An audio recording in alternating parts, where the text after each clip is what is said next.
서유나가 28살이 되던 해였습니다. 그녀는 작은 회사에서 일하는 평범한 직장인이었죠. 박정호를 처음 만난 건 소개팅 자리였어요. 상대 남자가 이렇게 말했습니다. 저는 화려한 거 별로 안 좋아해요. 소박하게 사는 게 좋죠. 정호의 이 말에 유나는 호감을 느꼈습니다. 요즘 같은 세상에 검소한 남자라니 참 보기 드물다고 생각했으니까요. 두 사람은 석 달 만에 결혼을 결정했습니다. 결혼식은 작은 예식장에서 조촐하게 치러졌어요. 하객도 많지 않았죠. 양가 가족과 친한 친구 몇 명이 전부였습니다. 주례 선생님이 말했습니다. 이제 신랑은 신부에게 반지를 끼워주시기 바랍니다. 정우가 주머니에서 작은 케이스를 꺼냈죠. 유나는 가슴이 두근거렸어요. 하지만 케이스를 열자 그녀는 살짝 당황했습니다. 반지가 하나뿐이었거든요. 그것도 아주 얇은 은실 반지였어요. 이거면 충분해. 사치 안 해도 돼. 우리 둘이 잘 살면 되잖아. 정우가 웃으며 말했지만 유나의 마음 한구석이 찌릿했어요. 그래도 고개를 끄덕였죠. 그래. 반지가 뭐 그리 중요해. 마음이 중요하지. 그렇게 스스로를 달랬습니다. 하객들 사이에선 요즘 보기 드문 검소한 부부네요 하는 속삭임도 들려왔고 오히려 유나는 그 말에 뿌듯하기까지 했어요. 결혼식이 끝나고 신혼집으로 향했습니다. 작은 투룸 빌라였죠. 여기서 우리 알콩달콩 살자. 정호의 말에 윤나는 행복했습니다. 하지만 그 행복은 정말로 오래가지 못했어요. 신혼 첫날 밤이었습니다. 유나가 화장실을 다녀온 뒤였죠. 갑자기 정호가 묻더군요. 물 한 번 내리는데 얼마나 드는지 알아? 유나가 응? 하는 사이 그는 진지한 표정으로 말했습니다. 그게 무슨 수도세가 장난 아니거든. 한 번에 몇십 원씩 나간다고. 윤나는 어이가 없었지만 그냥 웃어 넘겼어요. 첫날이니까 긴장해서 그런가 보다 생각했죠. 다음날 아침 유나가 거실 전등을 켜놓고 주방에 갔다가 돌아왔습니다. 그러자 정우가 짜증 섞인 목소리로 말했어요. 불 왜 켜놨어? 잠깐 나갔다 온 건데. 잠깐이라도 안 돼. 전기세 나온다고 그는 말하며 불을 껐습니다. 유나는 말문이 막혔지만 곧 생각을 고쳐먹었죠. 아냐. 신혼이니까 집안 살림에 신경 쓰는 거겠지. 책임감 있는 거야. 저녁에는 샤워 시간이 문제였습니다. 유나가 샤워를 하고 있는데 화장실 문을 두드리는 소리가 들렸어요. 물 너무 오래 틀지 마. 정우의 목소리였죠. 윤나는 황급히 샤워를 마쳤습니다. 나와서 머리를 말리려 드라이기를 켰더니 거실에서 또 소리가 들려왔어요. 드라이기도 전기 많이 먹어. 자연 건조에 윤나는 드라이기 플러그를 뽑았습니다. 머리를 축인 채로 두고 잠자리에 들었죠. 다 우리를 위해서겠지. 그렇게 스스로를 되뇌었어요. 일주일이 지났습니다. 유나가 퇴근 후 집에 돌아왔더니 정우가 현관에서 계산기를 들고 기다리고 있었어요. 이번 달 전기세 나왔어. 지난달보다 1,000원 올랐네. 1,000원이요. 1,000원도 돈이야. 어디서 새는지 체크해야지. 정우의 목소리는 진지하기 그지없었습니다. 윤나는 할 말을 잃었어요. 그날 밤 여름 더위에 에어컨을 켜고 싶었습니다. 에어컨은 안 돼. 전기 괴물이야. 정우가 단호하게 말했죠. 그럼 선풍기라도. 선풍기도 약하게 1시간에 몇십 원씩 나간다고. 결국 윤나는 땀을 흘리며 잠들었어요. 이불을 걷어차며 뒤척이다 간신히 잠이 들었죠. 이게 정상인가? 가끔 의문이 들었습니다. 하지만 곧 아냐. 정우는 우리 미래를 생각하는 거야. 돈을 아껴야 나중에 집도 사고 아이도 키우지 하며 자신을 설득했습니다. 며칠이 지나면서 정우의 통제는 더욱 심해졌죠. 냉장고 문을 오래 열어두면 안 된다고 했어요. 냉기 다 나가.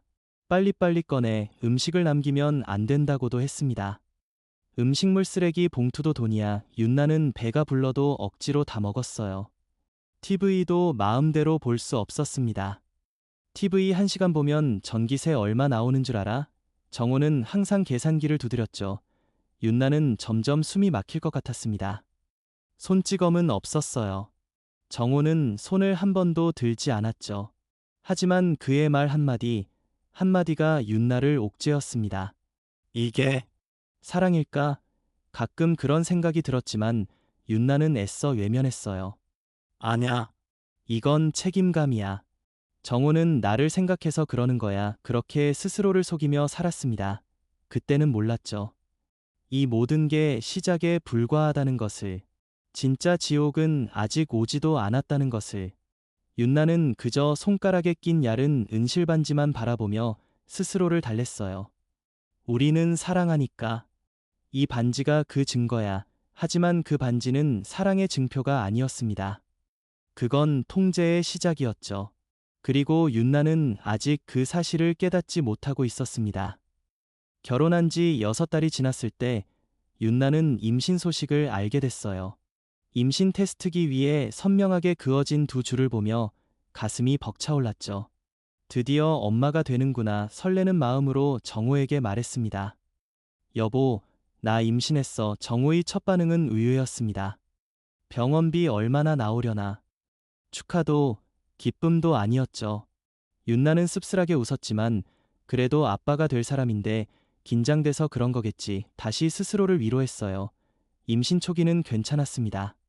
하지만 배가 불러오면서 문제가 시작됐죠. 산부인과 정기검진 날 정호가 진료 예약서를 보며 인상을 찌푸렸어요. 다음 주에 또 와야 돼. 한 달에 한 번씩 검사한대. 그게 꼭 필요해. 병원비만 나가네. 윤나는 할 말을 잃었습니다. 약국에서 임산부 영양제를 집었을 때도 정호는 가격표를 확인하며 불만이었죠. 이거 왜 이렇게 비싸? 임산부 전용이라서? 일반 종합 비타민이랑 똑같은 거 아니야? 이걸로 사. 그는 절반 가격의 제품을 집어들었습니다. 윤나는 입을 다물 수밖에 없었어요. 임신 5달째 정호의 말투가 달라지기 시작했습니다. 왜 이렇게 많이 먹어? 살찌면 나중에 빼기 힘들다고. 산부인과에서 영양 섭취하래서요. 병원에서 뭘 안다고. 적당히 먹으면 돼. 윤나는 입맛이 없어도 억지로 먹었습니다. 아기를 위해서였죠. 어느 날 밤 윤아가 화장실에서 나오는데 정호가 벽을 주먹으로 내리쳤습니다. 쾅! 왜 그래? 윤아가 놀라 물었지만 아무것도 아니야. 그는 투덜거리며 방으로 들어갔고 문을 세게 닫는 소리가 집안을 울렸어요. 윤아의 가슴은 철렁 내려앉았습니다. 임신 7달째 정호가 노트북을 들고 와서 진지하게 설명했습니다. 자연분만이랑 제왕절개 비용 찾아봤어. 자연분만이 100만 원 정도 더 싸더라. 제왕절개는 200만 원 넘게 나와. 그건 상황 봐야 하는 거 아니야. 뭘 봐, 자연분만이 원래 정상이잖아. 의사들은 돈 받으려고 수술하고 싶어 하는 거야. 애한테도 자연분만이 좋대. 그게 자연스러운 거라고. 그의 말에 윤나는 고개를 끄덕일 수밖에 없었습니다. 출산 예정일이 일주일 앞으로 다가왔어요. 그날 새벽 4시 윤아의 배가 강하게 당겼습니다. 진통이 시작된 거였죠. 여보, 여보. 진통이 와 병원 가야 할 것 같아 정호를 깨웠습니다. 정호는 눈을 비비며 일어났죠. 택시 부를까? 응, 빨리. 근데 밤할증 장난 아니거든. 윤나는 귀를 의심했습니다. 지금 그게 중요해. 버스 타면 되잖아. 조금만 참아. 버스. 지금 새벽인데 버스가 어디 있어? 첫 차 곧 와. 1시간만 기다리면 돼. 정호의 태도는 이미 정해진 듯했어요. 윤나는 믿을 수 없었지만 점점 심해지는 진통에 말다툼할 힘도 없었습니다. 새벽 5시 두 사람은 버스 정류장에 있었습니다.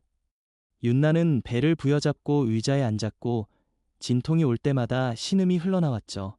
정호는 옆에서 핸드폰만 보고 있었어요. 언제 와?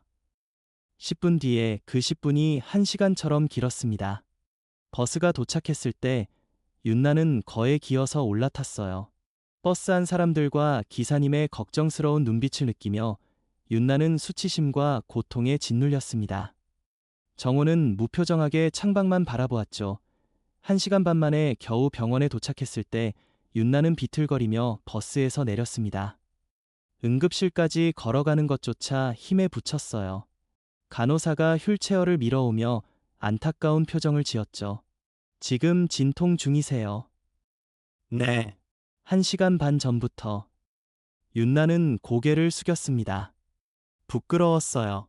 분만실로 향하는 동안 눈물이 뚝뚝 떨어졌죠. 분만실안 윤나는 19시간에 걸친 지옥 같은 시간을 보냈습니다. 유도분만을 시작했지만 자궁경부는 더디게 열렸어요. 고통은 점점 커졌고 정호는 분만실 옆에서 핸드폰 게임을 하거나 언제 끝나?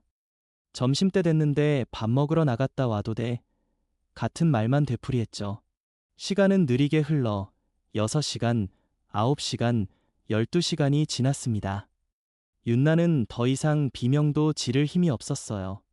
15시간이 지났을 때 태아 심박수가 불안정해지기 시작했습니다. 19시간째 새벽 3시 태아 심박 모니터에서 긴급 경보음이 울렸습니다. 의사 김도연 선생님이 얼굴을 굳히며 말했어요. 지금 당장 제왕절개 수술해야 합니다. 더 늦으면 위험합니다. 정호는 수술 동의서를 쓰며 불만을 토로했지만 결국 서명했습니다. 수술실에서 아들의 울음소리가 들렸을 때 윤나는 안도의 눈물을 흘렸습니다. 살았구나, 우리 아기. 하지만 그 안도감은 오래가지 못했어요. 아직 다가올 참혹한 현실을 몰랐으니까요. 회복실로 옮겨진 윤나를 찾아온 정호의 첫 마디는 이랬습니다. 깼어? 그리고 아기를 본 후에도 기쁨은커녕 무덤덤했죠. 김도연 의사가 회복 상태를 살피러 왔을 때 정호는 되레 따졌어요. 왜 그렇게 오래 걸린 거예요? 결국 수술했잖아요. 처음부터 수술했으면 이렇게 오래 안 걸렸을 텐데 의사님은 보호자분께서 자연분만을 원하셨지 않습니까? 라고 차분히 답했지만 정호의 불만은 가시지 않았습니다. 의사가 나가고 병실에 2사람만 남았을 때 정호의 참을성이 끝났습니다. 애가 안 나오면 어떻게 해서든 나오게 했어야지. 갑자기 그는 소리치며 침대 다리를 발로 걷어찼어요. 쿵!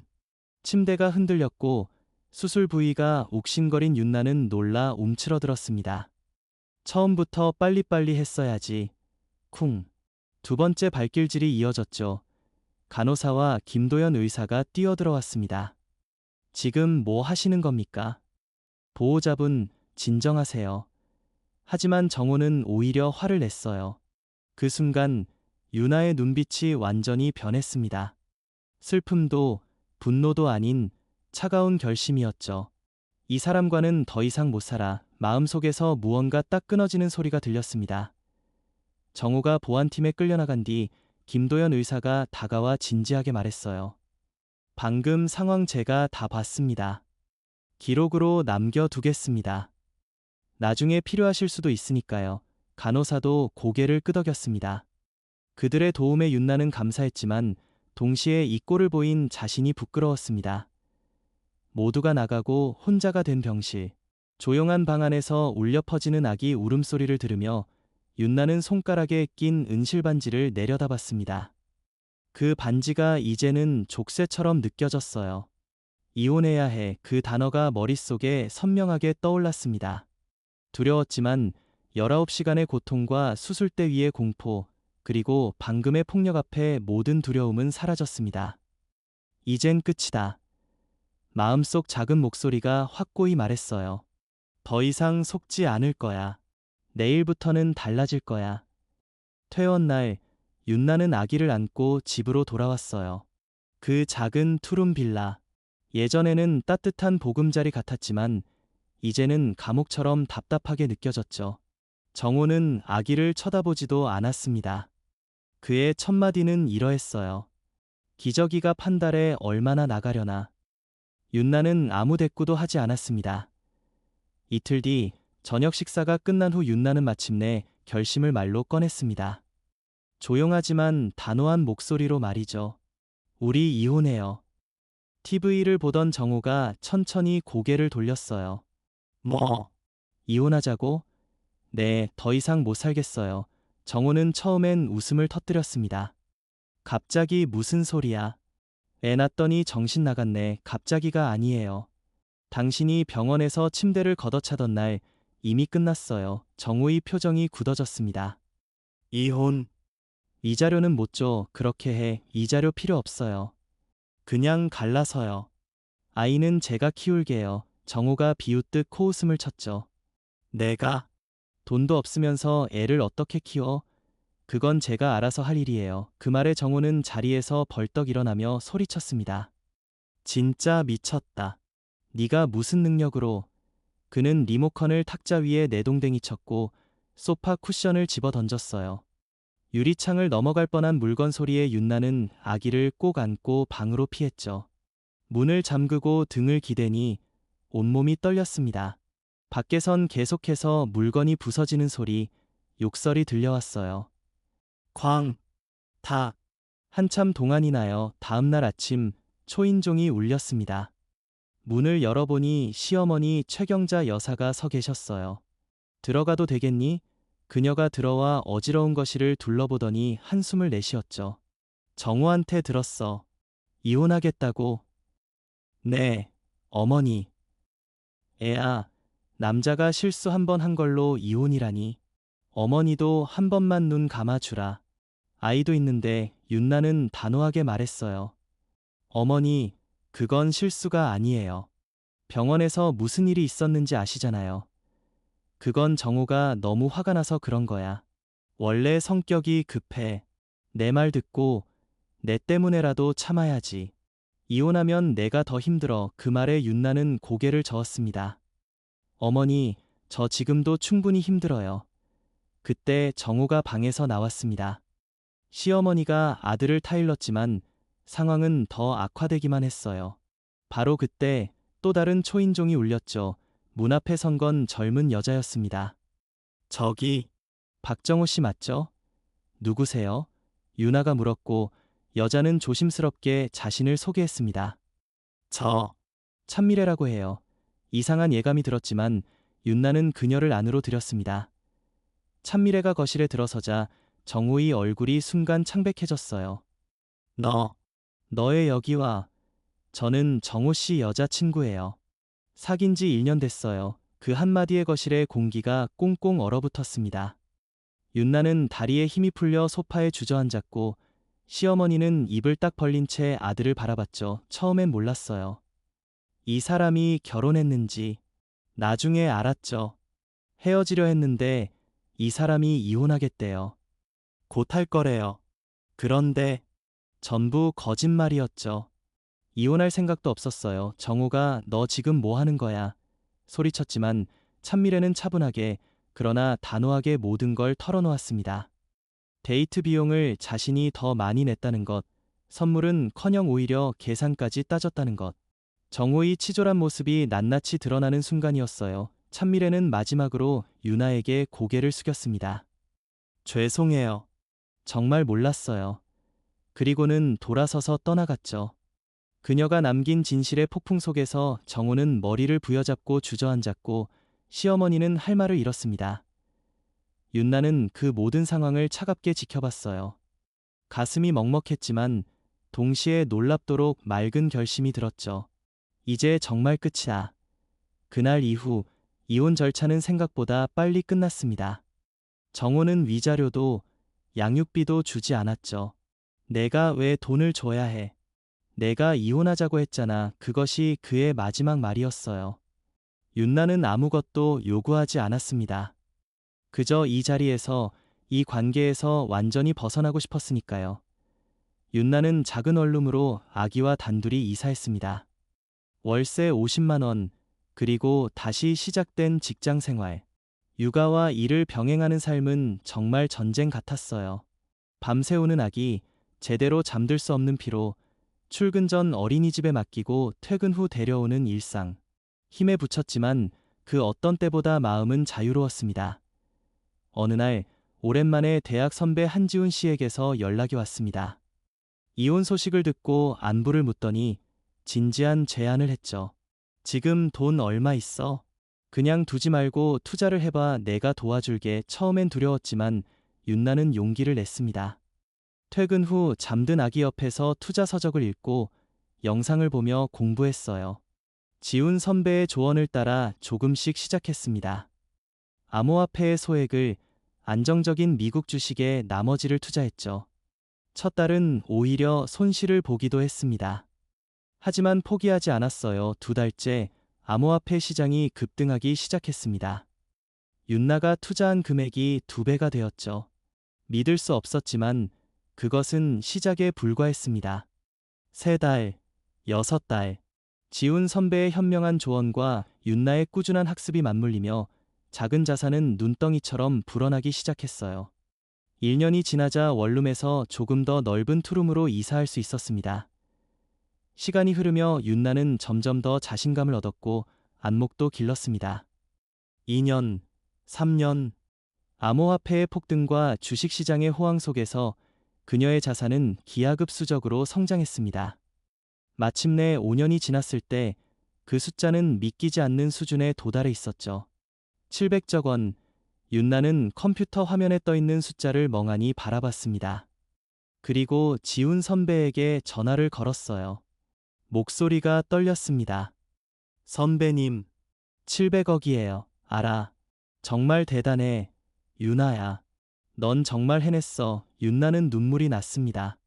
고통스러웠던 과거, 피로했던 육아와 일의 나날, 그리고 쉬지 않고 공부했던 밤들. 그 모든 것이 주마등처럼 스쳐 지나갔어요. 이 자유, 이 성공은 단순히 운이 아니라 그녀가 포기하지 않고 한 걸음 한 걸음 나아간 결과라는 걸 뼈저리게 느꼈습니다. 그러던 어느 날 그 오랜 이름이 다시 윤아의 인생의 모습을 드러냈습니다. 박정호였죠. 그는 친구에게서 우연히 서윤아의 성공 스토리를 들었습니다. 5년 만에 700적 달성이라는 글을 보며 그는 술잔을 떨어뜨렸어요. 머릿속이 하얘졌습니다. 그가 한심하다고 여기며 버렸던 여자가, 그가 통제하고 억압했던 그 여자가 이제는 그가 상상도 못할 부와 성공을 이루고 있었다는 사실이 믿기지 않았죠. 후회가 쓰나미처럼 밀려왔습니다. 내가 잘했으면, 내가 그때. 하지만 모든 것은 이미 늦었어요. 윤아의 세계는 완전히 달라져 있었고 그곳에는 정호가 설 자리가 단 1mm도 없었으니까요. 700적, 그 숫자가 가져온 것은 단순한 부가 아니었습니다. 윤아에게 진정으로 찾아온 것은 선택의 자유였어요. 그녀는 회사를 그만두고 강남의 조용한 오피스텔로 이사했습니다. 하지만 진정으로 원하는 삶은 화려한 번화가가 아니었죠. 얼마 후 그녀는 한적한 골목에 작은 공방을 열었습니다. 도자기 공방이었죠. 어릴 적부터 흙을 만지는 걸 좋아했던 기억이 떠올랐어요. 따뜻한 햇살이 들어오는 공방 안, 물레 소리가 조용히 울려 퍼졌습니다. 이제 초등학교에 다니는 아들도 엄마의 공방을 좋아했어요. 엄마, 나도 만들어 볼래? 그래, 천천히 해봐. 흙을 만지는 손길, 함께하는 시간. 그 순간들이 윤아에게는 700억보다 더 값졌습니다. 그러나 완전한 평화는 아직 오지 않았어요. 과거의 그림자가 조용히 다가왔습니다. 어느 날 공방 창문 밖으로 익숙한 뒷모습이 스쳤습니다. 박정호였어요. 그는 공방 앞 골목을 천천히 걷다가 창문 너머로 안을 들여다보려 했죠. 윤아는 이미 블라인드를 내려놓은 뒤였습니다. 정호는 한참을 서 있다가 쓸쓸히 걸어갔어요. 그 이후로도 그는 가끔 나타났습니다. 수척해진 얼굴에 낡은 옷차림, 담배를 피우며 공방 근처를 맴돌거나 벽에 기대어 그녀의 모습을 바라보기만 했죠. 윤아는 그를 보았지만 더 이상 연민도 분노도 느껴지지 않았습니다. 그저 먼 곳에 있는 남의 일 같은 이질감만이 들었어요. 우리는 이제 아무 관계도 아닌 걸. 어느 토요일 윤아가 아들을 유치원에 데려다주고 공방으로 돌아오는 길이었습니다. 골목 입구에서 정호가 또 보였어요. 그는 그녀를 뚫어지게 바라보며 입을 열려 했지만 윤나는 눈길 한 번 주지 않고 문을 열고 들어가 잠갔습니다. 오후가 되어 블라인드 틈으로 보니 그가 여전히 창문 앞에 서 있었습니다. 주먹을 쥐었다 폈다 하며 무언가를 외치고 싶은 듯 입을 때려다가도 망설이는 것 같았죠. 하지만 그는 결국 아무 말도 못했습니다. 윤아가 경찰을 부를 것임을 알았으니까요. 그는 그저 바라볼 수밖에 없었습니다. 그가 버렸고 짓밟았던 행복이 이렇게 평화로운 모습으로 그의 눈앞에 펼쳐져 있었으니 그것 자체가 가장 큰 응보였을 겁니다. 시간은 흘러 유나는 완전한 평온을 되찾았습니다. 공방 일은 잘 되어가고 아들은 씩씩하게 자랐어요. 그녀는 거울 속에서 편안하게 웃는 자신의 모습을 보곤 했습니다. 예전처럼 지치고 초라한 얼굴이 아니라 스스로를 지켜낸 사람의 단단한 미소가 어렸죠. 그러던 어느 봄날 시어머니 최경자가 공방을 찾아왔습니다. 한쪽 가방에 보따리를 들고 많이 늙고 초라해 보였어요. 들어가도 되겠니, 유나야? 윤나는 문을 열어주었습니다. 시어머니는 조용히 앉아 공방을 둘러보더니 말했어요. 잘 지내는구나. 정말 다행이야. 그녀는 조심스럽게 보따리를 풀었습니다. 안에는 오래된 반지와 유나가 신혼 때 쓰던 손수건이 들어있었죠. 이거, 내 것이야. 정우가 버리려는 걸 내가 주었지. 윤나는 그 물건들을 바라보았습니다. 더 이상 마음이 쓰이지 않았어요. 저는 이제 필요 없어요. 어머니, 시어머니는 고개를 끄덕이며 눈시울을 붉혔습니다. 나는 미안하다. 유나야. 그때 내가 말려야 했는데 내 자식이라 눈이 멀었어. 오랜 시간 품었던 사과였죠. 윤나는 그녀의 손을 잡았습니다. 다 지난 일이에요. 이제 저도 어머니도 그만 잊으세요.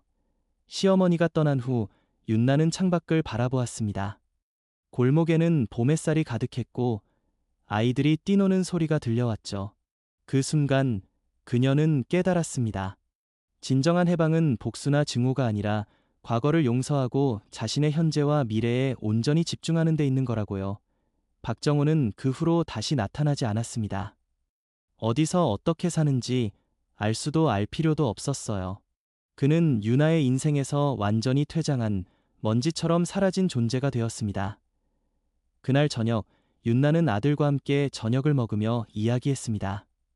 엄마, 행복해. 아들의 물음에 그녀는 망설임 없이 대답했죠. 응, 정말 행복해. 그 이유는 따로 설명할 필요가 없었습니다. 따뜻한 밥상, 사랑하는 아이, 그리고 자유롭게 숨 쉴 수 있는 오늘이라는 현재. 그것만으로도 충분히 행복한 삶이니까요. 윤나의 이야기는 거창한 성공 신화가 아닙니다.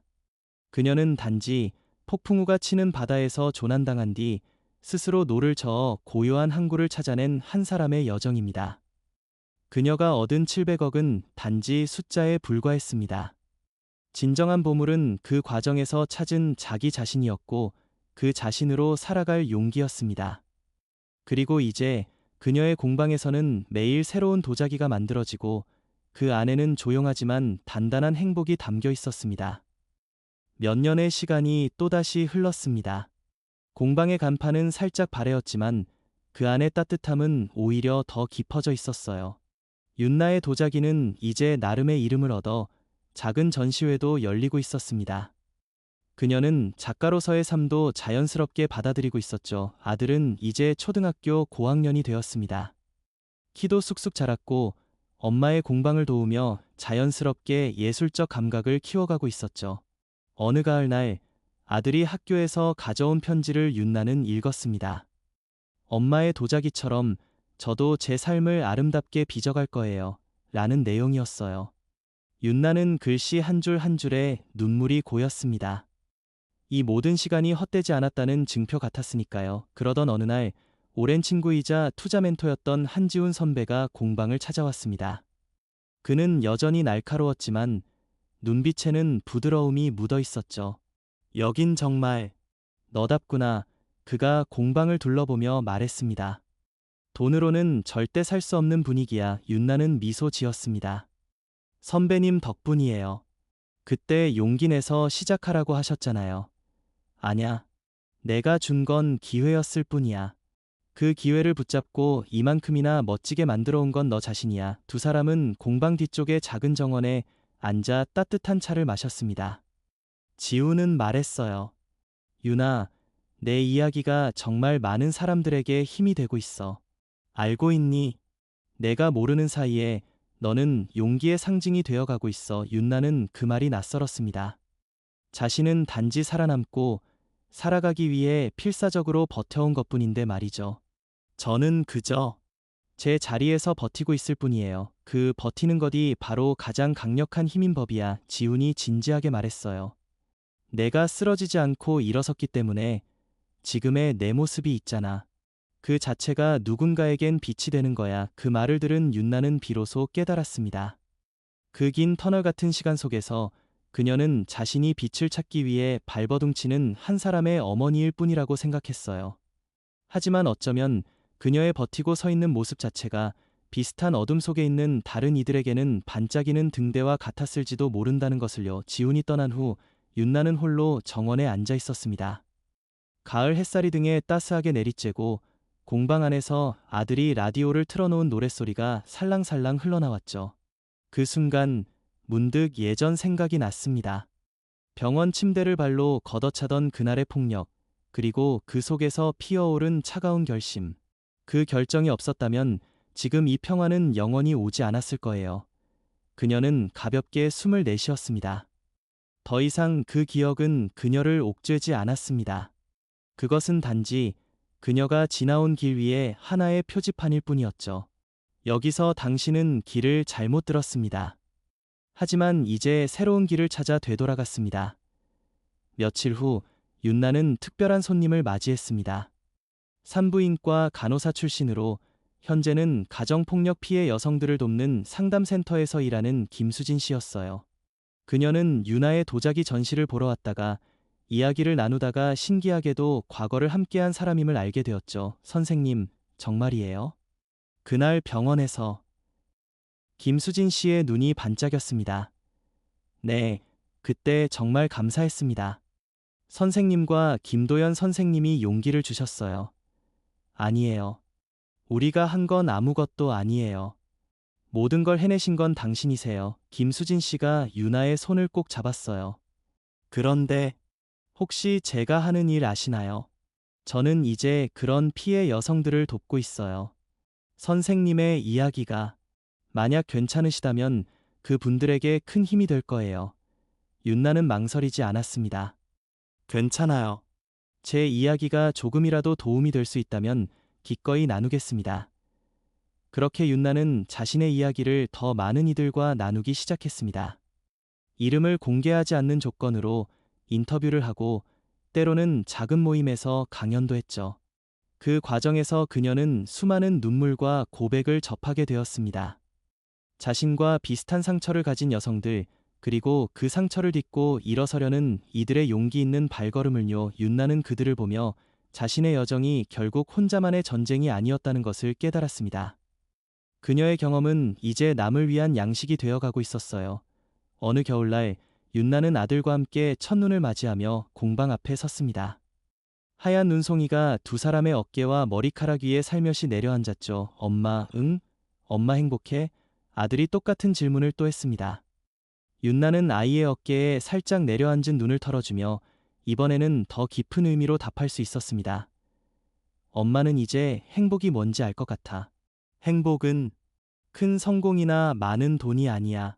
무서울 정도로 조용한 밤도, 끝없이 이어질 것만 같던 길도 결국 지나가고 내일이 온다는 걸 믿게 되는 그 마음이야. 그리고 지금 여기 너와 함께 이 순간을 마음껏 누릴 수 있다는 게 정말 행복해. 아들은 완전히 이해하지는 못했지만 엄마의 얼굴에 흐르는 평화로운 미움을 보며 그대로 받아들였습니다. 그럼 나도 행복해. 엄마랑 있으니까. 윤나는 아이를 꼭 안았습니다. 그의 몸에서 느껴지는 체온이 모든 것을 말해주었죠. 그녀는 더 이상 과거의 그림자에 시달리지 않았습니다. 그 그림자는 이제 그녀가 걸어온 길을 증명하는 짧은 흔적일 뿐이었어요. 윤아의 이야기는 여기서 끝나지 않습니다. 그녀의 공방에서는 여전히 물레가 돌아가고 새로운 도자기가 빚어지고 있어요. 각각의 도자기에는 그만의 이야기와 빛깔이 담기죠. 마치 우리의 삶처럼요. 때로는 갈라지고 때로는 불에 타는 시련을 겪지만 최종적으로 빚어져 나오는 모습은 그 무엇보다 단단하고 아름답습니다. 서윤아는 이제 자신이 바로 그 도자기라는 걸 알고 있었습니다. 과거의 상처와 불길을 견디며 스스로를 온전한 작품으로 빚어낸 가장 아름다운 도자기 말이죠. 그리고 그녀가 지금 빚고 있는 것은 자신의 이야기와 용기가 담긴 또 다른 그릇이었습니다. 그것은 누군가의 마른 입술을 적셔줄 물 한 모금이 될 수도, 혹은 또 다른 길 잃은 이들에게 등대가 될 수도 있을 겁니다. 그녀의 내일은 여전히 빚어지고 있었습니다. 시간은 유나의 공방 앞을 조용히 스쳐 지나갔지만 그 안의 삶은 풍요롭게 채워지고 있었습니다.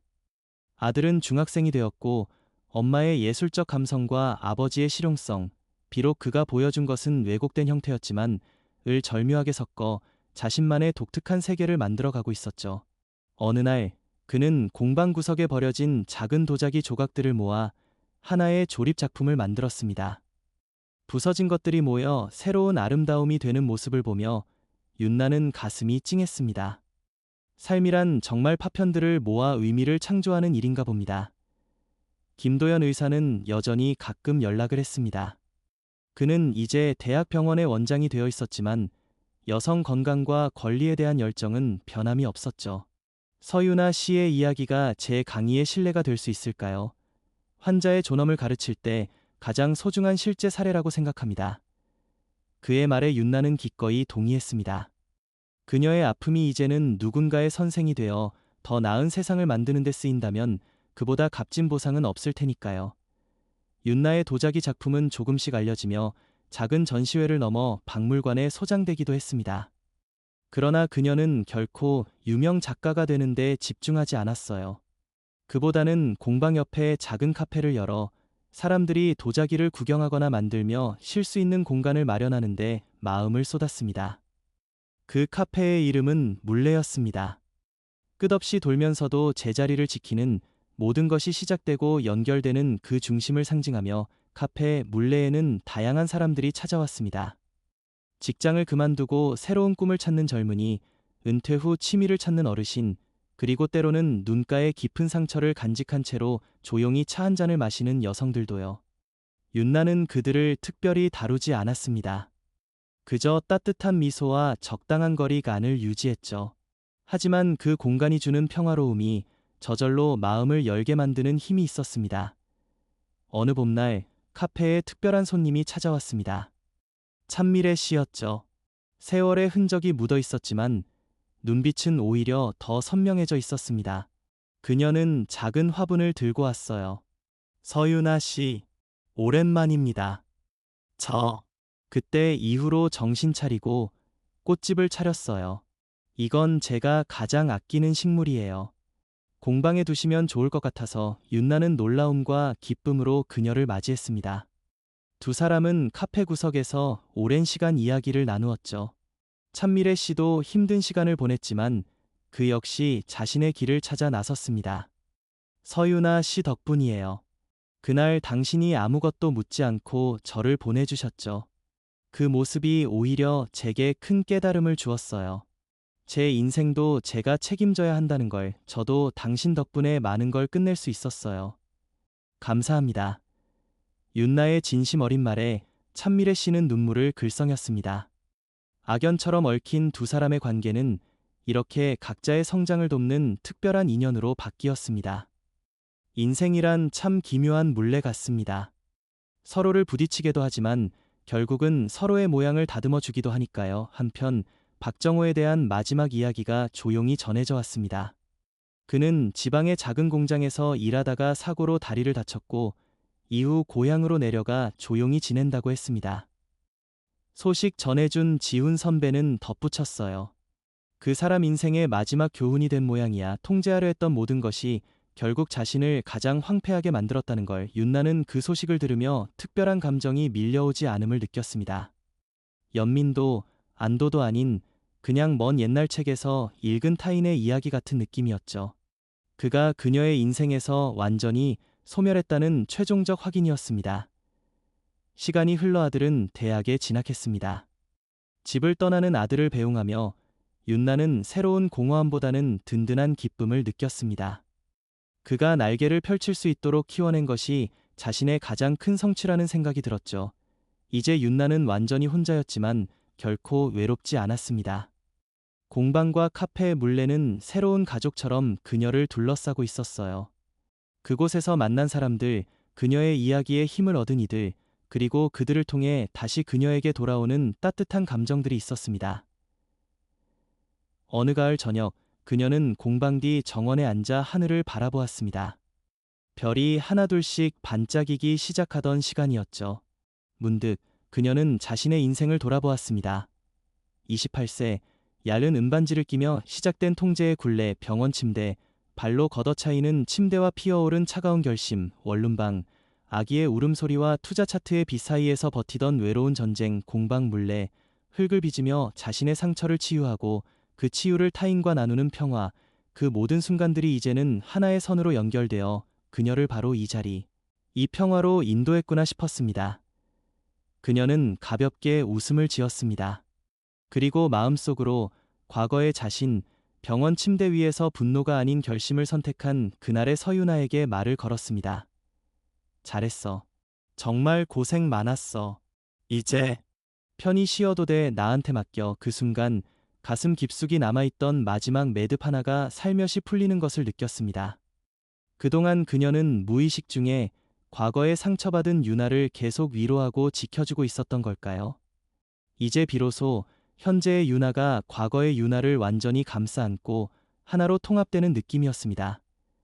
다음 날 윤나는 새로운 프로젝트를 구상했습니다. 물레 카페에서 치유의 도자기 워크숍을 정기적으로 열기로 한 것이죠. 전문적인 예술 치료는 아닙니다.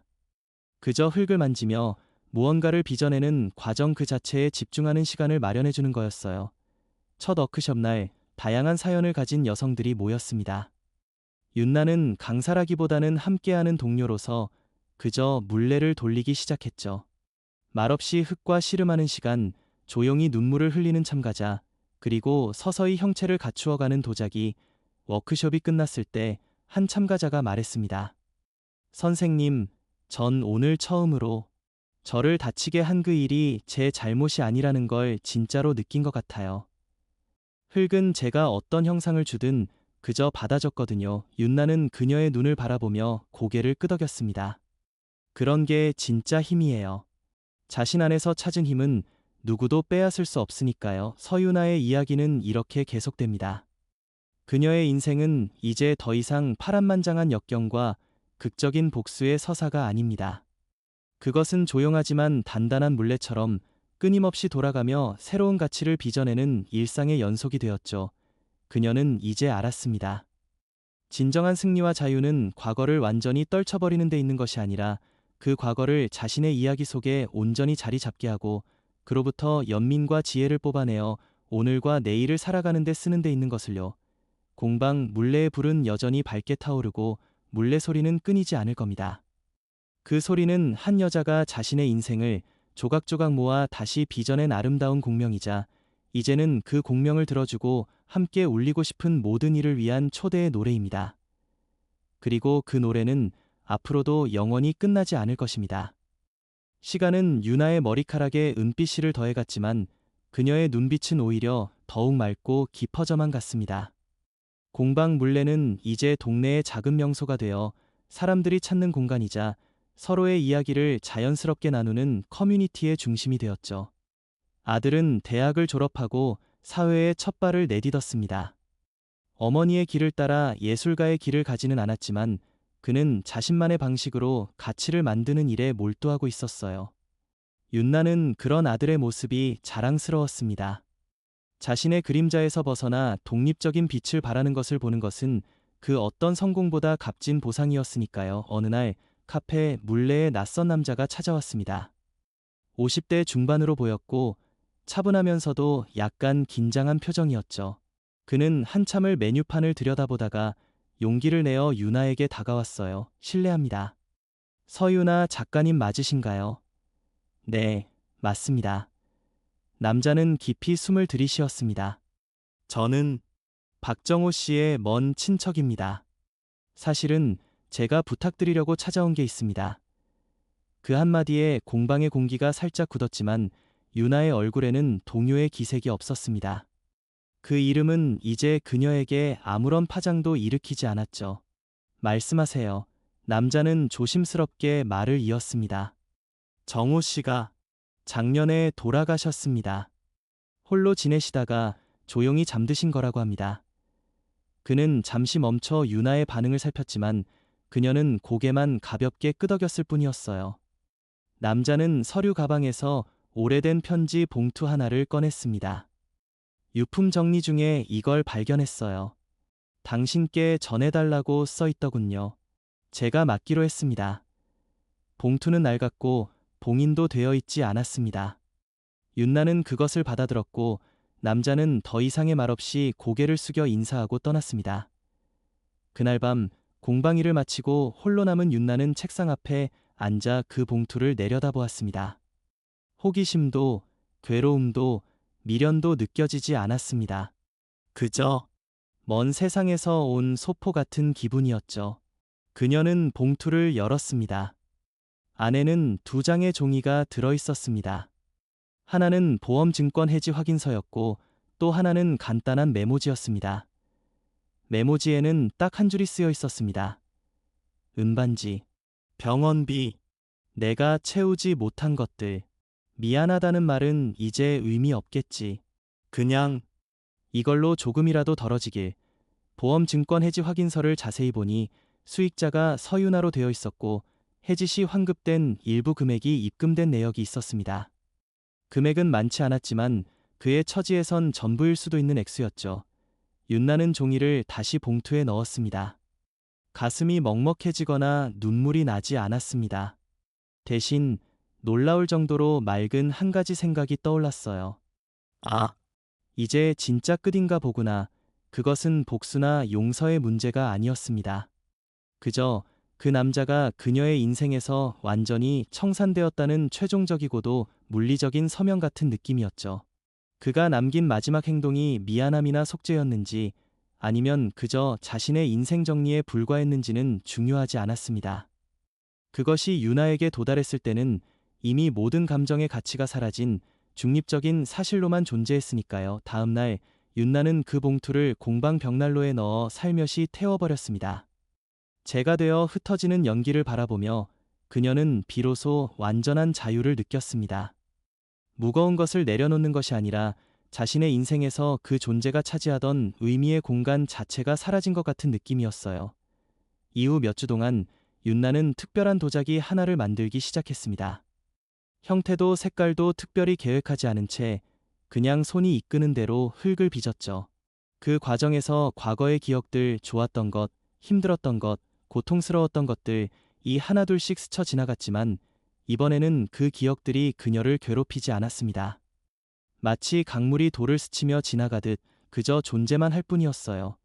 도자기가 완성되었을 때 그것은 생각보다 단순하면서도 견고한 모양이었습니다. 넓고 열린 그릇의 형태였죠.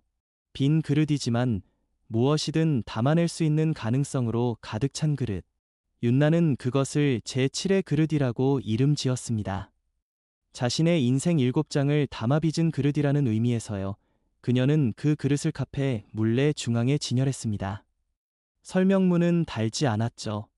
그저 그릇과 그것을 보는 이의 마음이 스스로 대화를 나누기를 바랄 뿐이었습니다. 어느 날 워크숍에 참여한 한 젊은 여성이 그 그릇 앞에 오랫동안 서 있었습니다. 그리고 돌아서서 유나에게 말했어요. 이 그릇을 보니까 이상하게 눈물이 나요. 마치 제가 지난 모든 일을 여기에 다 쏟아부으면 이 그릇이 다 담아줄 것만 같아서. 윤나는 그녀의 어깨에 가볍게 손을 올렸습니다. 그럴 수도 있죠. 도자기는 그런 거니까요. 만든 이의 이야기도 보는 이의 이야기도 함께 담아내는 그릇이. 시간은 계속 흘러 유나의 삶은 점점 더 넓고 잔잔한 강처럼 흘러갔습니다. 그녀는 이제 서유나라는 사람으로서 온전히 자신의 중심에 서 있었습니다. 그 중심은 더 이상 과거의 상처나 현재의 성공에 의해 흔들리지 않았죠. 그것은 그저 존재하는 것이었습니다. 그녀는 가끔 아들과 통화를 하며 지훈 선배와는 투자 이야기보다는 인생 이야기를 나누고 카페를 찾는 이들에게는 조용한 친구가 되어 주었습니다. 그리고 계속해서 도자기를 빚었죠. 각각의 그릇에는 그날의 햇살, 그 순간의 바람, 그리고 그녀의 고요한 마음의 파문이 새겨져 갔습니다. 어느 늦은 여름 저녁, 그녀는 정원에 홀로 앉아 하늘을 바라보았습니다. 첫 번째 별이 반짝이기 시작할 때쯤 그녀는 문득 깨달았습니다. 자신의 인생이 이제 완전한 원을 그렸구나. 시작은 얇은 은반지로 대표되는 속박과 결핍의 관계였다면 지금은 넓은 도자기 그릇으로 상징되는 포용과 충만의 상태가 되었습니다. 그 그릇은 비어있지 않았습니다. 그것은 그녀가 겪은 모든 경험, 사랑과 상실, 배신과 용기, 고통과 치유, 고독과 연결로 가득 차 있었죠. 그리고 이제 그 그릇에서 넘쳐나는 것은 주변을 적시고 또 다른 생명을 살게 하는 물과 같은 연대와 나눔이었습니다. 윤나는 편안하게 미소 지었습니다. 그리고 마음속으로 먼 훗날에 자신에게 말을 건넸습니다. 너도 잘 해낼 거야. 지금의 내가 그렇듯이 별빛이 은은하게 내리쬐는 정원에서 서윤아의 이야기는 아직도 계속되고 있습니다. 그녀의 물레는 멈추지 않을 테니까요. 다만 그 소리가 이제는 전율이 아니라 우주 전체를 가득 채우는 평화로운 공명처럼 들릴 뿐입니다. 그리고 이 공명은 그 누구의 귀에도 마음의 문을 열기만 한다면 언제든지 들릴 수 있을 것입니다. 세월은 공방 물레의 벽에 은은한 패티나를 더해갔지만 그 안의 생명력은 여전히 왕성했습니다. 윤하의 도자기는 이제 국내를 넘어 해외에서도 조금씩 알려지기 시작했지만 그녀의 일상은 변함이 없었어요. 아침이면 여전히 물레 앞에 앉아 하루를 시작했고, 카페에서는 손님들과 담소를 나누며 워크숍에서는 새로운 사람들을 만났습니다. 그녀의 삶은 이제 예술과 일상, 고독과 교류의 경계를 자연스럽게 넘나드는 유연한 리듬을 찾았죠. 아들은 이제 자신의 가정을 꾸리게 되었습니다. 결혼식 날, 윤나는 아들과 며느리에게 특별한 선물을 준비했어요. 두 개의 도자기 찻잔이었습니다. 하나는 강인하고 단단한 선이 느껴지는 잔, 다른 하나는 부드럽고 유연한 곡선의 잔. 그러나 두 잔의 굽을 맞추면 완벽하게 하나로 연결되도록 만들어졌죠. 이건 각자 너희 자신의 모습이야. 서로 다르고 독립적이지만 맞닿는 부분에서는 서로를 지탱하고 완성해주는 관계. 너희의 관계가 그렇게 흘러가길 바라. 아들은 깊은 감동으로 어머니를 꼭 안았고 윤나는 아들의 등에 스민 눈물을 느꼈습니다. 그 순간 그녀는 비로소 모든 상처의 고리가 끊어지고 새로운 순환이 시작되는 것을 느꼈어요. 고통의 유산이 아닌 회복과 사랑의 유산이 이어지는 것. 어느 봄날 카페에 특별한 전시회가 열렸습니다. 상처에서 피어난 꽃, 우리의 이야기. 윤하의 제자들과 워크숍 참가자들, 그리고 그녀의 이야기에 공감한 수많은 여성들의 도자기 작품이 전시된 자리였죠. 각각의 그릇, 찻잔, 조각상에는 작품 설명 대신 번호만이 적혀 있었습니다. 그리고 별도의 방에는 그 번호에 해당하는 짧은 이야기 카드가 놓여 있었어요. 이름은 공개하지 않은 채. 사포이, 남편이 버린 지 10년, 제가 처음으로 제 손으로 만든 그릇에 제가 키운 채소를 담아 먹었습니다. 4번 7, 어머니의 용기를 보며 저도 제 삶의 주인공이 되기로 결심했습니다. 삽제로 9, 이 찻잔은 제가 용서하지 못하는 사람을 위해 빚었습니다. 빚는 동안 그 사람을 생각하는 대신 점점 찻잔의 형태에 집중하게 되더군요. 지금은 그 찻잔으로 차를 마실 수 있습니다. 전시장은 말없는 감동으로 가득 찼습니다. 사람들은 작품을 보다가 이야기 카드를 찾아 읽고 다시 작품을 바라보며 깊은 숨을 쉬었죠. 그것은 예술 전시가 아니라 살아있는 공감의 현장이었습니다. 윤나는 한쪽에서 이 모든 것을 지켜보며 가슴이 따뜻해졌습니다. 그녀의 작은 공방이 이렇게 큰 울림을 만들 수 있다는 것이 놀라웠지만 동시에 당연하다는 생각도 들었어요. 고통은 고립시키지만 그 고통을 직면하고 빚어내는 과정은 사람들을 깊이 연결시키는 힘이 있으니까요. 전시회 마지막 날 저녁, 지훈 선배가 찾아왔습니다. 그는 이제 투자보다는 사회적 기업에 대한 조언자 역할을 껴도하다 하고 있었죠. 그는 전시장을 천천히 돌아보더니 윤아에게 말했습니다. 윤아야, 넌 정말 위대한 일을 해냈어. 투자로 번 700억은 숫자에 불과했지만. 그는 주위를 둘러보며 눈물 글썽인 참가자들과 작품들을 가리켰습니다. 내가 진짜로 번 건 이 살아있는 유산이야. 이건 돈으로는 절대 살 수 없는 거지. 윤나는 수줍게 웃었습니다. 저는 아무것도 하지 않았어요. 선배님. 그냥 제 갈 길을 갔을 뿐인데 사람들이 따라와 준 거죠. 제 갈 길을 간다는 것이 바로 가장 어렵고 가장 용기 있는 일이야. 그리고 그 길을 다른 이들이 함께 걸을 수 있도록 길을 터주는 거. 그게 바로 진정한 리더십이고 유산이야. 그날 밤 윤나는 공방에 혼자 남아 물레를 살며시 돌렸습니다. 아무것도 만들 생각이 없이 그저 손에 전해지는 흙의 감촉과 물레가 내는 저릿한 소리에 집중했죠. 그 순간 그녀는 문득 오래전 병원 침대 위에서 느꼈던 그 차가운 결심이 생각났습니다.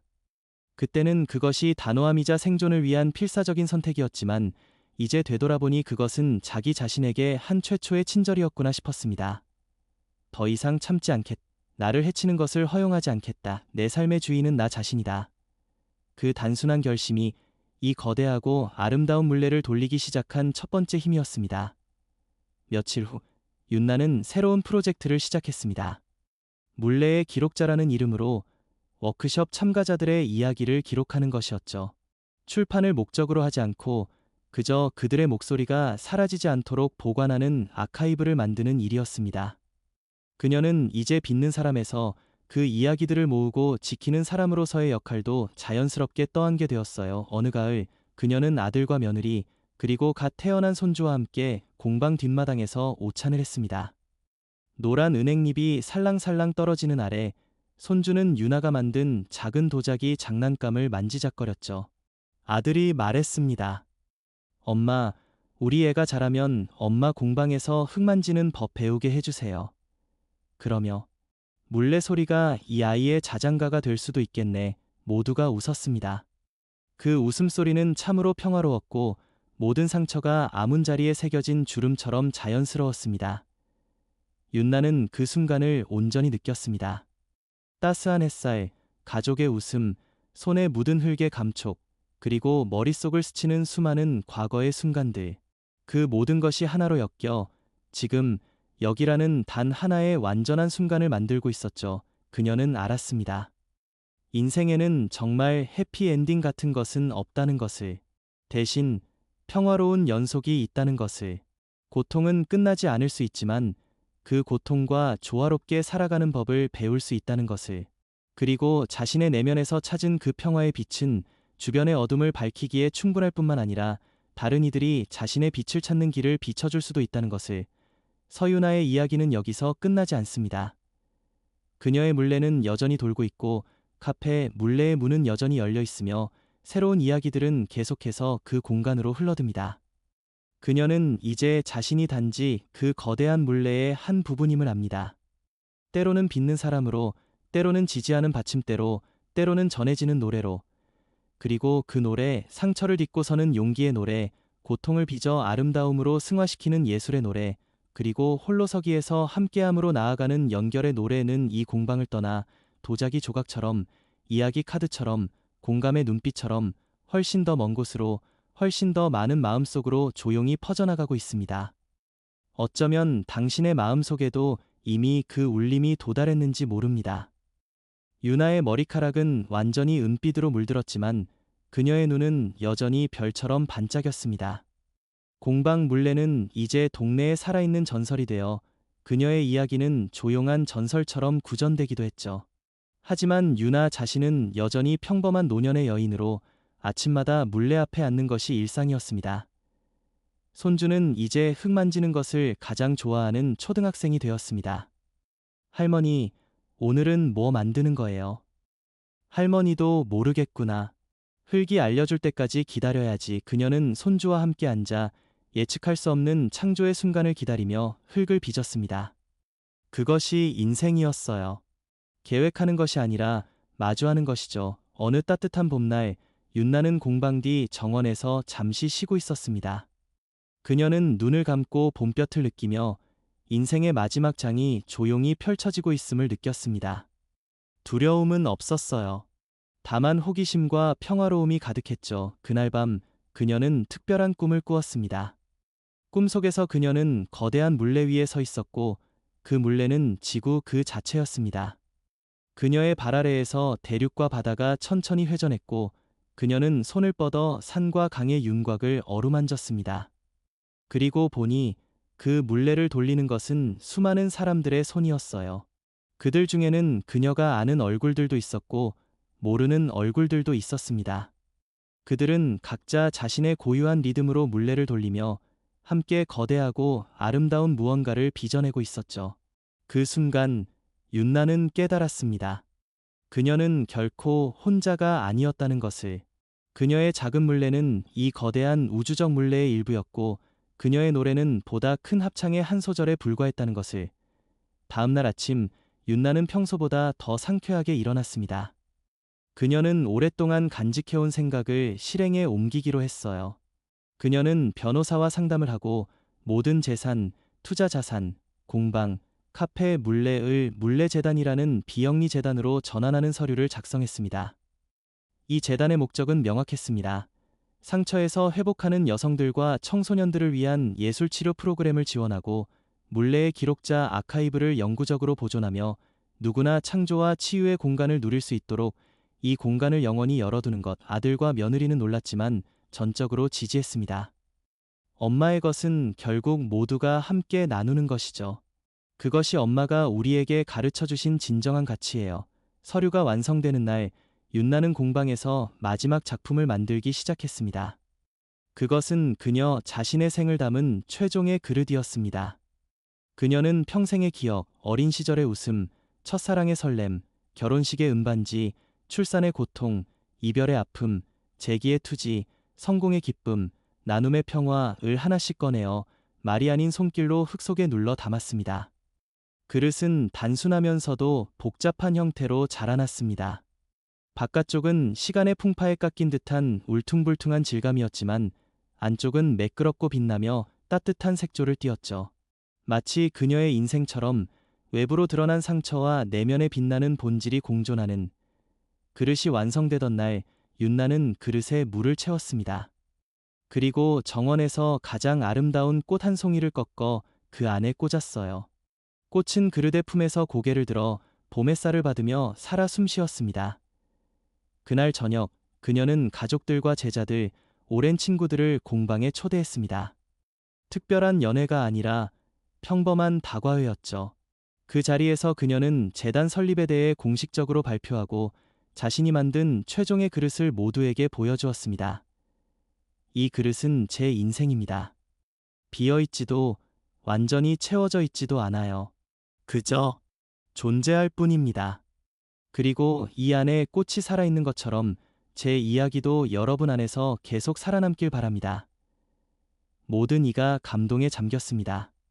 눈물을 흘리는 사람도 있었지만 그 자체는 슬픔의 눈물이 아니라 아름다움에 대한 경의의 눈물이었습니다. 그로부터 몇 주 후 한가을 날씨가 청명한 아침, 윤나는 정원 의자에 앉아 책을 읽다가 조용히 잠이 들었습니다. 책은 무릎 위로 미끄러졌고 안경은 살짝 벗겨졌지만 그녀의 얼굴에는 평화로운 미소가 가득했습니다. 마치 지친 여행자가 마침내 고향에 도착한 것처럼 그녀는 고요히 떠났습니다. 고통이나 투병 없이 그저 자연스러운 생의 완성처럼 소식이 전해지자 수많은 사람들이 물레로 모여들었습니다. 그들은 눈물을 흘리기도 했지만 이내 그녀가 남긴 도자기들을 보며 그녀가 가르쳐준 대로 고통을 직면하고 그것을 아름다움으로 빚어내는 법을 떠올렸습니다. 에도에는 슬픔의 모임이 아니라 감사와 기억의 축제가 되었죠. 사람들은 그녀가 만든 도자기로 차를 마시며 그녀에 관한 이야기를 나누었습니다. 윤나의 유언에 따라 그녀의 장례식은 최소한으로 이루어졌고 그녀의 유해는 화장되어 공방 뒷산에 뿌려졌습니다. 내가 진정으로 속한 곳은 이 땅과 이 공방이니 내가 흙이 되어 여기에 머물게 해다오. 그녀가 떠난 후 물레재단은 그녀의 뜻대로 활발히 운영되었습니다. 공방과 카페는 여전히 문을 열었고 새로운 예술가이자 치유자들이 그 공간을 이어받아 운영했습니다. 그녀의 이야기 아카이브는 디지털화되어 전 세계에서 접근할 수 있게 되었고 수많은 이들에게 위안과 용기를 주었습니다. 손주는 자라나 할머니의 길을 이어 공방에서 일하기 시작했습니다. 하지만 그는 똑같은 도자기를 만들지 않았어요. 그는 새로운 소재와 기술로 할머니의 정신을 현대적으로 표현했습니다. 그것이 진정한 유산의 계승이죠. 형태를 복제하는 것이 아니라 정신을 발전시키는 것. 그리고 서유나의 이야기는 이렇게 끝나지 않았습니다. 그녀는 책으로 출판되어 더 많은 이들에게 읽혔고 연극으로 만들어져 무대에서 호흡했으며 다큐멘터리로 제작되어 스크린을 통해 울려 퍼졌습니다. 그녀의 이름 서유나는 더 이상 한 개인의 이름이 아니라 암흑에서 빛을 빚어내는 용기의 상징이 되었습니다. 그녀가 남긴 최종의 그릇은 물레 중앙에 영원히 전시되었습니다. 계절에 따라 다른 꽃들이 그 그릇에 꽂아졌고 꽃이 시들면 새로운 꽃으로 교체되었죠. 그 그릇은 결코 비지 않았습니다. 마치 그녀의 정신이 결코 사라지지 않는 것처럼 어느 별이 빛나는 밤 카페를 방문한 한 젊은이가 그 그릇을 오랫동안 바라보며 말했습니다. 할머니, 저기 보세요. 그 그릇 안에 별빛이 담겨 있어요. 옆에 있던 할아버지가 미소 지으며 대답했어요. 그래, 별빛이 담겨 있지. 서유나 작가님은 이제 흙이 되어 이 공방을 지탱하고 동시에 별이 되어 우리를 내려다보고 계시니까 그것이 진실일지도 모릅니다. 우리는 모두 흙으로 돌아가지만 우리가 남긴 사랑, 용기, 창조의 이야기들은 별빛처럼 영원히 우주에 울려 퍼집니다. 서유나는 그렇게 흙이 되었고 동시에 별이 되었습니다. 그녀의 물레소리는 멈췄지만 그녀가 빚어낸 아름다움과 그녀가 불러일으킨 용기의 노래는 이제 수많은 사람들의 손과 마음을 통해 끊임없이 새로운 형태로 되살아나고 있습니다. 그리고 이것이야말로 가장 영원한 완성이자 가장 아름다운 시작입니다.